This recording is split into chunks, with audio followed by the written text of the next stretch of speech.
Ang Hundred Islands National Park ay isang tanyag na destinasyon sa Pangasinan na binubuo ng mahigit 100 maliliit na isla.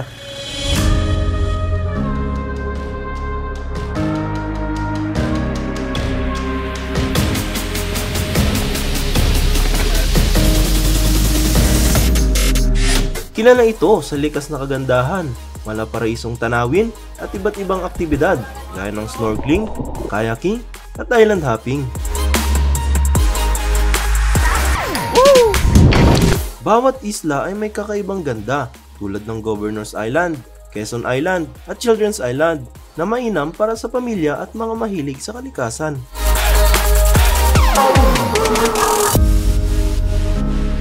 Isa itong perpektong lugar para sa paglalakbay at pagtuklas ng yaman ng dagat at likas na tanawin ng bansa. Pilgrimage Island, isa sa mga tanyag na isla na kilala bilang isang sagradong lugar para sa mga deboto at turista.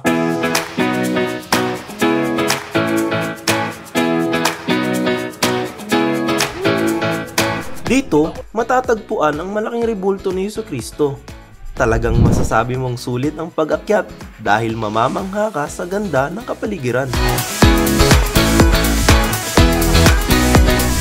Bukod sa makalangit na tanawin ng karagatan, maaaring magdasal at magmuni-muni ang mga bisita habang tinatahak ang daan patungo sa tuktok. Sa tabi ng Pilgrimage Island, matatanaw mo naman ang Ramos Island.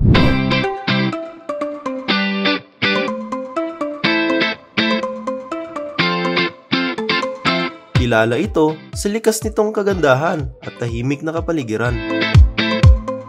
Makikita ang mga kakaibang rock formations na nagdadagdag sa likas na kagandahan ng lugar na mainam para sa mga nature lover. Ang isla ay may malakristal na tubig at puting buhangin na perpekto para sa paglangoy, pagpapahinga at pagkuha ng magagandang larawan.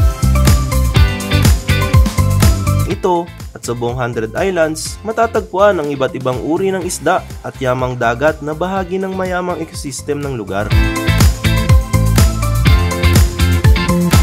Ito ang Governor's Island. Sa islang ito, itinayo ang iconic na PBB House na naging attraction para sa mga tagahanga at turista.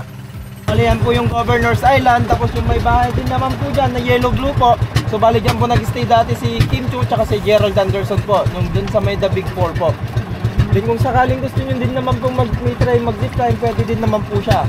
Governor's Island to Virgin Island po, tapos pagkababa nyo po doon, meron po silang sasakyan na pwede po ibabalik po kayo. Romulo Island. Ito ay naging sikat dahil sa pagiging bahagi ng teleserye ng Ariana noong 2012. Kung gusto mo namang magrenta ng pribadong isla, pumunta ka sa Mayor's Island. Ang islang ito ay isa sa pinakamalaking isla sa lugar. Naaninag mo na ba kung anong hayop yan? Ang tawag dyan, Turtle Island. Kilala ang Turtle Island dahil sa hugis pagong nitong itsura. Maring maranasan ng mga bisita ang paglalakad sa ilalim ng dagat habang nakasuot ng special na helmet na nagbibigay ng hangin. Ang tawag dito, helmet diving.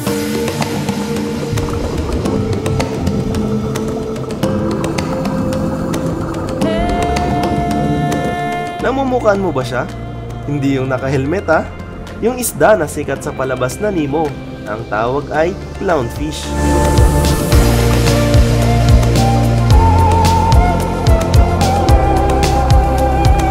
Sa helmet diving, mahawakan mo ng personal ang mahiganting clams o giant clams, locally known as taklobo, na isa sa mga natatanging attraction nito.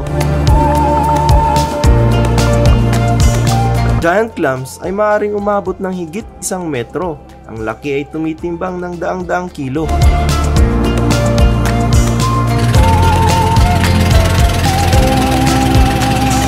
Ang Quezon Island naman ay pinangalan sa dating Pangulo na si Manuel L. Quezon at kilala bilang sa isang family-friendly destination. Dito, maaari kang magrenta ng jet ski, sumakay ng banana boat at mag-zipline.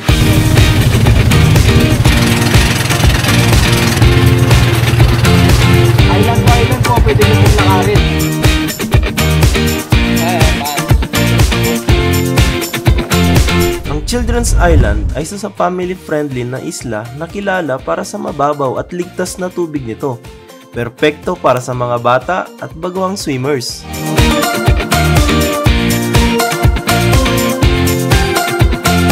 Gutom ka na ba? Huwag kang mag-alala dahil sa Children's Island pwede kang mag-order ng iba't ibang putahe. Wala naman sa Children's Island, sinubukan naming pumunta sa underwater cave gamit ang kayak.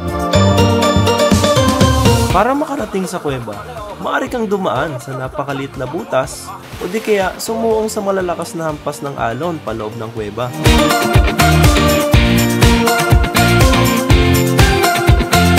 Siyempre, ang pinili namin ang pagsuot sa maliit na butas.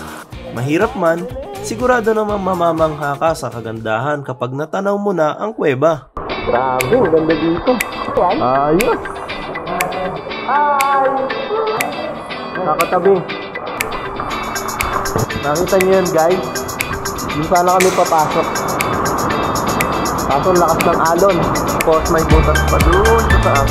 Para ma-experience naman ang mababaw na cliff diving, pumunta tayo sa Cuenco Cave.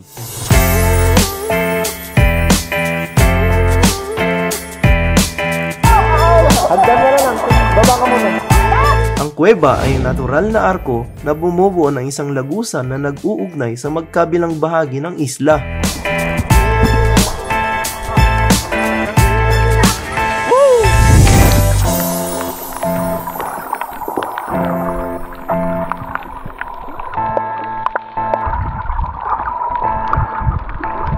Tunay ngang kamangha-mangha ang 100 Islands.